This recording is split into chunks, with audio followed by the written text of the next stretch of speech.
Hey guys, welcome to Cheap Comic Collector Presents. I was just looking at this issue of World's Finest Comics. It's number 258 from September 1979 is the cover date. And it's got this gorgeous illustration in it of Batman as a bat. uh, Drawn by Jose Garcia Lopez and Dick Giordano. But very cool. Today we are taking a look at the 7th episode of the 1943 Batman serial. If you're new and you haven't seen the first 6 chapters, you might want to go to my channel's homepage and find the playlist for the Batman serials. That way you can start at the beginning and work your way up to this one. But before we get into that, I wanted to share a little information about the actress in this serial. There's only actually one actress in the serial. Her name is Shirley Patterson. She plays Linda Page. And she was born in Canada in 1922. When she was a teenager, her family moved to Los Angeles for her father's health, and so she became discovered there. Basically, she was the winner of the Miss California pageant in 1940, but she was disqualified when they found out she was underage. And then the winner of that pageant, the second place winner, actually went on the next year to become Miss America in 1941. So bummer, but she was discovered by a talent scout performing in some kind of local stage production in 1941, and they signed her to a studio contract. And in 1942, she was actually in 11 different films. That sounds like a lot, but back then, it was a factory. They churned them out. They had the big movies and the B movies and all the serials and everything, right? It was a whole thing. So basically, you just kept making them, And I thought but I thought that seemed like a lot for her first year in the industry, But most of her roles were uncredited. She didn't get screen credit for most of them. So they were bit parts, secretary or dance hall girl or something. And she was in quite a few westerns. But then in 1943, I thought 11 was a lot. In 1943, she was in 15 movies and the Batman serial. So that's even more. After that, things slowed down. She was only in a few roles in the following years up until 1947, but she was in bigger roles. She started getting her name on the credits. She was getting credited roles for her work. So there was only a few more uncredited roles here and there. And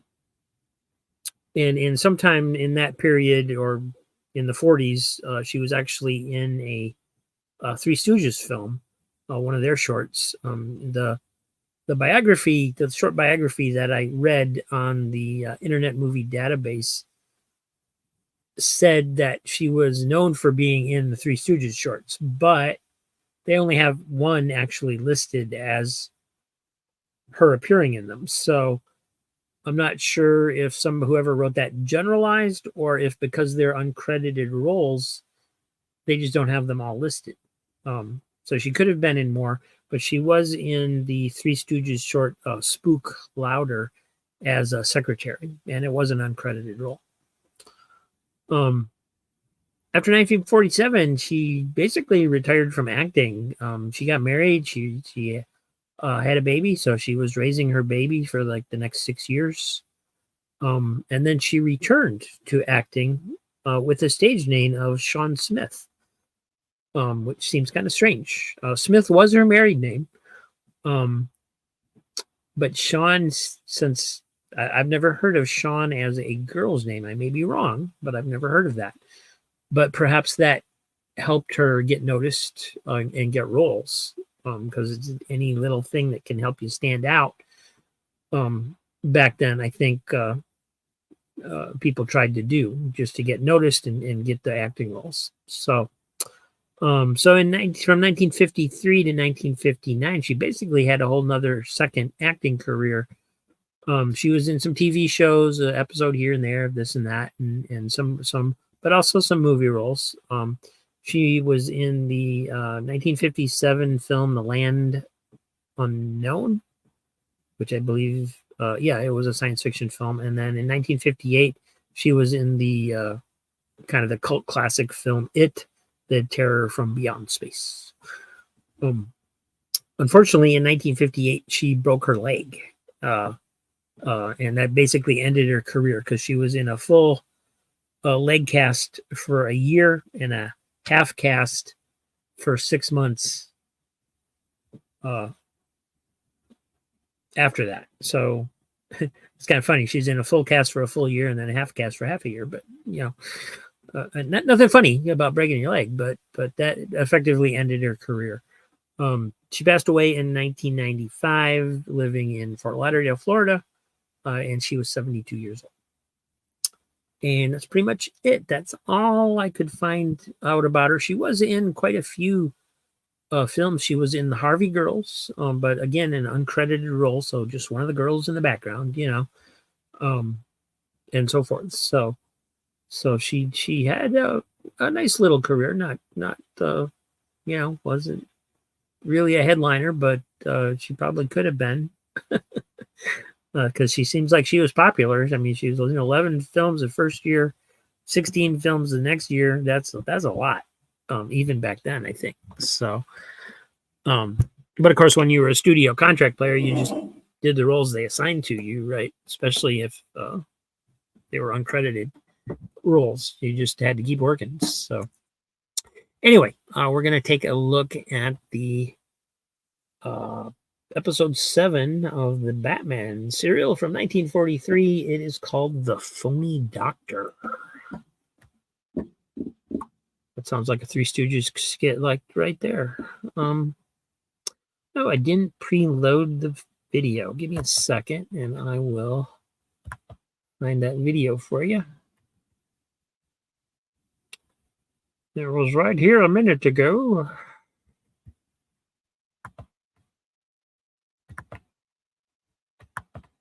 Here we go. From 1943.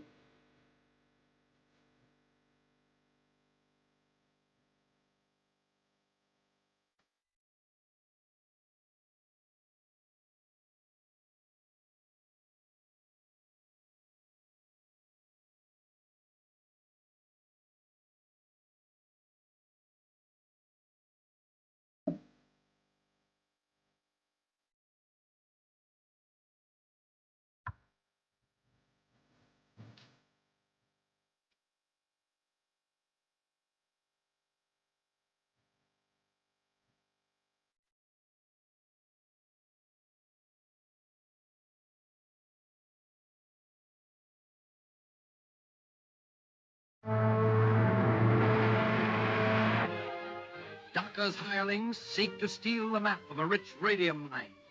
Batman, suspecting the plot, beats them to the punch.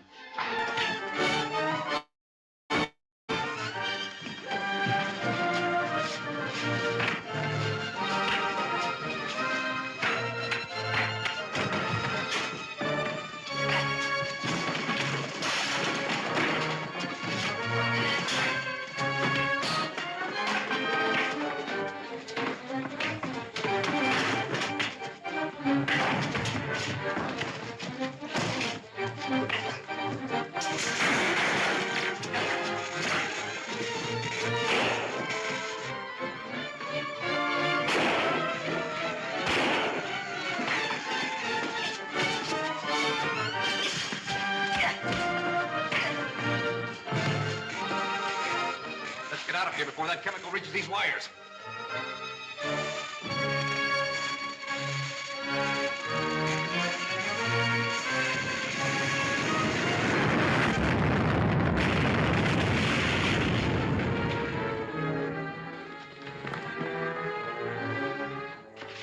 Rose! Rose!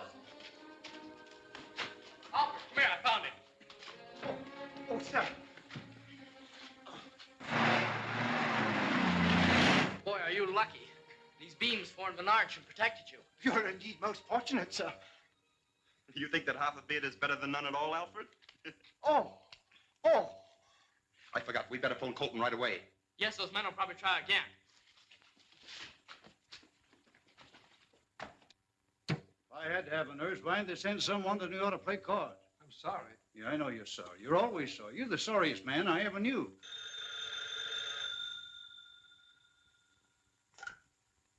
Hello. Oh, hello, Bruce. Is Martin on with you? No, but my hunch was right. It was a trick to get your claim papers. So these crooks don't seem to take no for an answer, eh? That's right, and they'll probably pay you another visit. So be prepared and don't admit anyone to your room till we get back. Yeah, they caught me napping once, but I'll be all ready for them this time. That's good. We got to stop off and make a report to the police, then we'll be right over. Goodbye.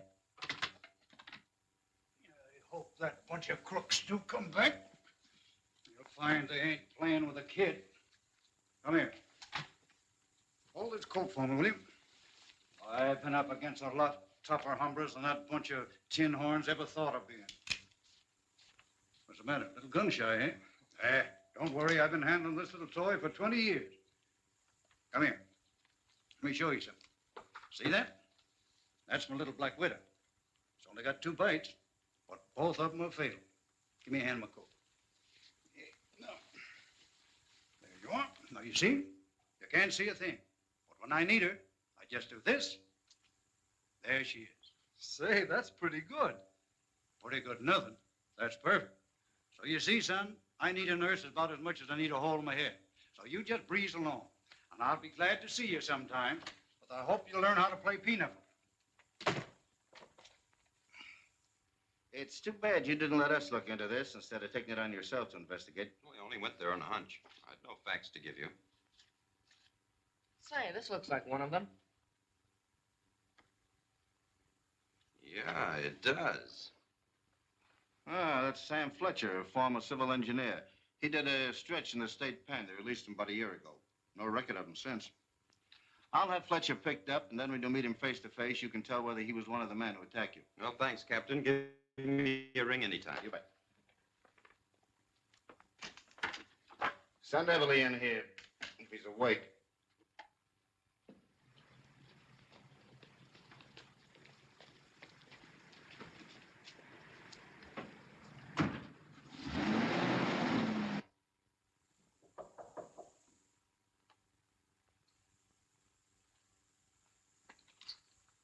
Come in.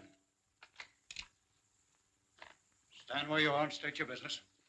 I must be in the wrong room. I'm looking for a patient, a Mr. Colton. I'm Colton. I don't look very sick, do I? No, you don't. That is, physically, anyway. What's your name and who sent you here? I'm Dr. Franklin, Dr. Henry Franklin. Miss Linda Page asked me to call on you. I thought you expected me. I'm awful sorry I scared you, Doc, but Miss Page didn't tell me she was sending you. Well, I can see that you don't need a doctor.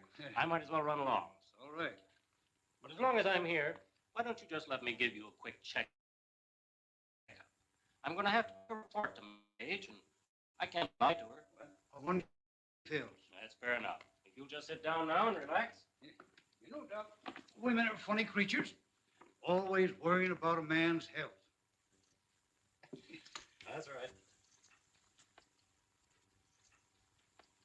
Now, if you'll just open your mouth, please.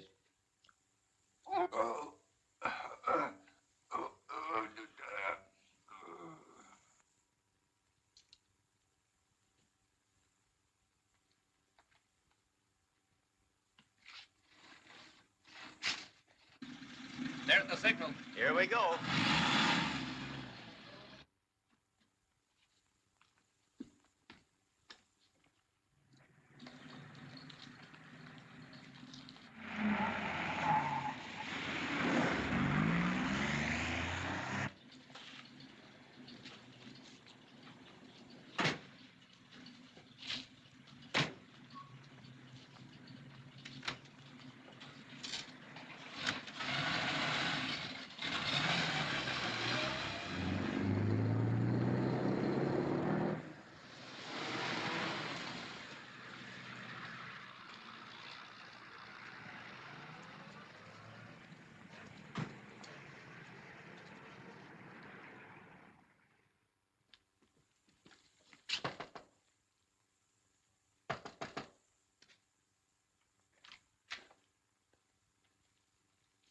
fine thing. He's not here, and after promising to wait for us... Maybe he couldn't keep that promise. Give me the desk, please. Hello, did Mr. Colton leave word where he was going when he went out? Do you know a hospital they took him to? All right, thank you. They took him to a hospital in an ambulance. The clerk didn't find out which hospital it was. I guess we better call all the hospitals in town and try and find out. You won't find him in any hospital. Do you smell that peculiar odor? Yes, I do. That means Colton was drugged so he could be carried out of here. Here's something. That's it, all right. And they used this to administer the drug. But that's no clue. You can't get fingerprints off linen. We may find some other marks that'll be of use. Let's get back to our lab.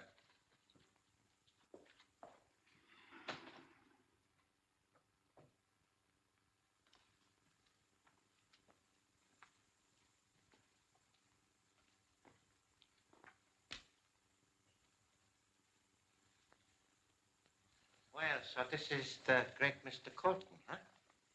Dr. Fletcher. Smelling salts, please. If there are any laundry marks on this that have been washed out, we'll be able to see them by means of this new blacklight process.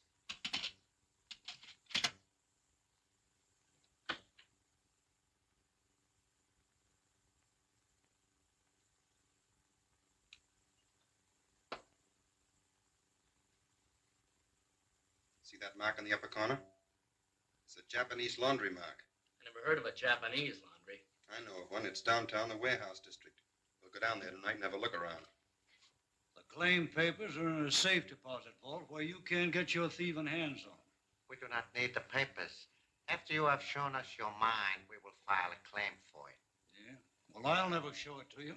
Perhaps a little demonstration will convince our stubborn friend that his decision is very unwise. Martin Warren, come into the council room. Martin Warren. Yes. Look at the third panel.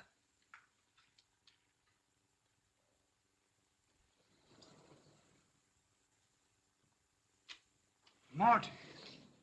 Your old friend Warren. He too was stubborn at first, but we soon cured him of that. Warren, step forward and let your friend look at you. Marty. Marty. Don't you know me, your old friend, Ken Colton? Warren, show him how strong you are.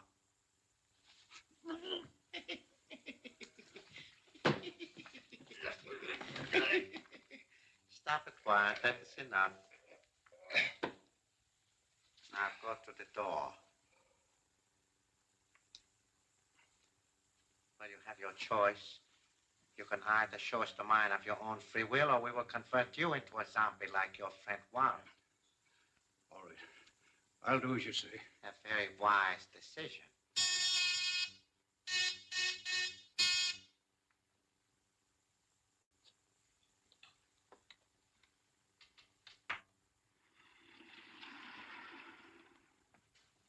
Don't close that door. Put your hands up. Keep your back to me. Tell them to drop the guns. Drop the guns, gentlemen. Come on.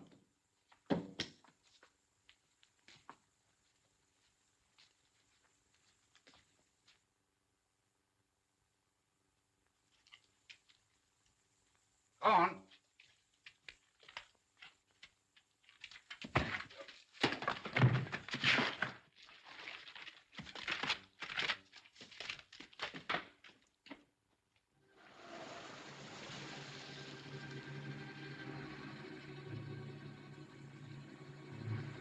It's around the corner, but I think we better leave the car here.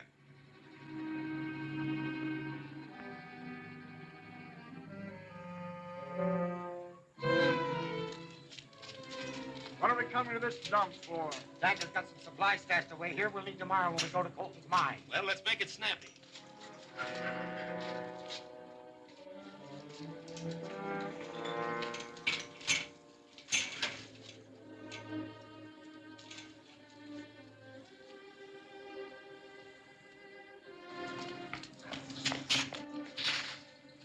Time for the Batman and Robin to take over. Shall we go over the fence?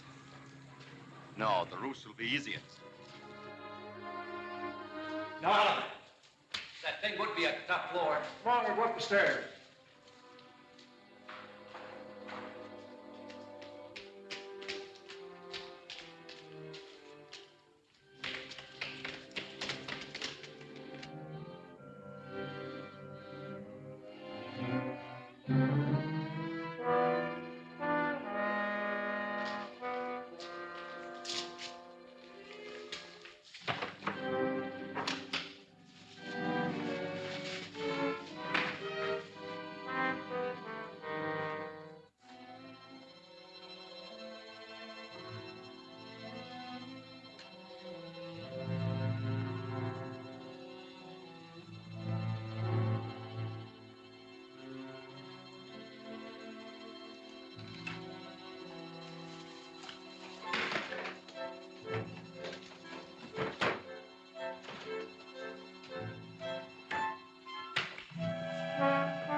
That ought to finish him. Well, if that doesn't, this will.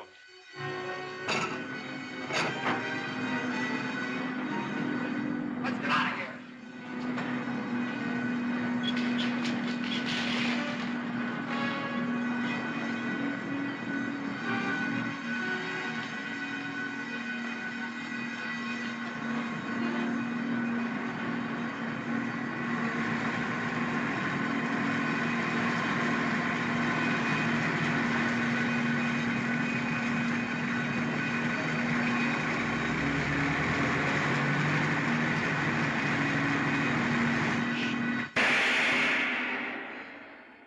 Dacre has Colton in his zombie chair. Will he force him to give up the radium mine? And there are Linda and Alfred in Colton's cabin. What's going on there? Don't fail to see Lured by Radium, Chapter 8 of Batman, at this theater next week.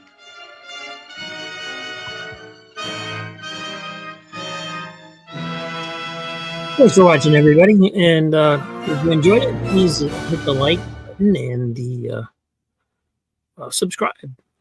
I post a new video every day, at least one, usually about comic books. And we do a claim sale on Saturday and Monday night. So check out the channel, subscribe if you're so inclined, and hopefully we can do more of these once we're done with this Batman serial. I'd like to turn this into a kind of a depository for serials and old radio shows, cartoons, anything in the public domain that would be of interest and have a historical significance of some sort for comic book collectors. You know, whether it's an old Bugs Bunny cartoon that's in the public domain or a Tarzan movie, and anything in those kind of storytelling atmosphere. So animation, cartoons, any kind of comic work. I'd like to turn this into a little depository of those things. But of course, they have to be in the public domain so that I can use them. So, and we can all enjoy them. So thanks for watching. Next week, we'll be back with another episode, and I'll see you then.